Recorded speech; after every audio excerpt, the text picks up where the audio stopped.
আসসালামু আলাইকুম এভরিওয়ান। দেখেন আমার মিমি সোনার কী অবস্থা। সে একটা পলিথিনের ঠোঙ্গার ভিতরে ঢুকে সে খেলা করতেছে। আমি ধরে দেখে সে রাগ করলো। আই তো মিমি সোনা, তুমি কী করতেছো? তোমাকে কি জাগানো যাবে? আমি একটু জাগিয়ে নিলাম। সে খুব আনন্দ পেল। এরপরে সে বসেই আছে।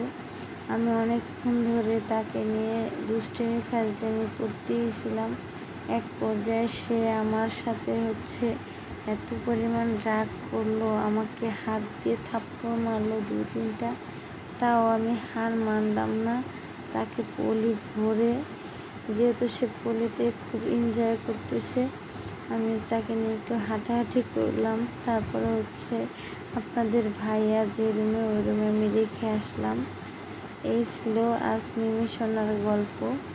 আপনাদের কেমন লাগলো? এই তো দেখেন এখন আমাকে সে থাপ্পড় কীভাবে মারে, মানে আমি তার হাত ধরলেই সে আমাকে থাপ্পড় মারে।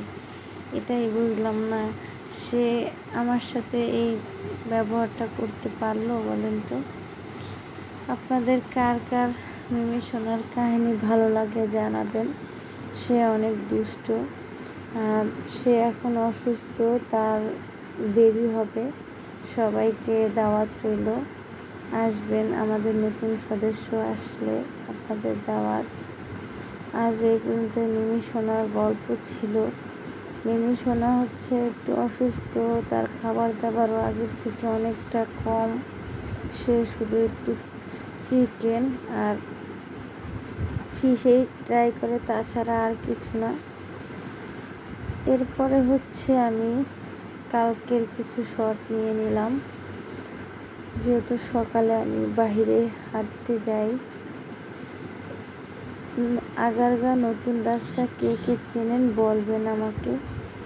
জায়গাটা এত সুন্দর, আমার কাছে ভালো লাগে, অসম্ভব সুন্দর একটি জায়গা।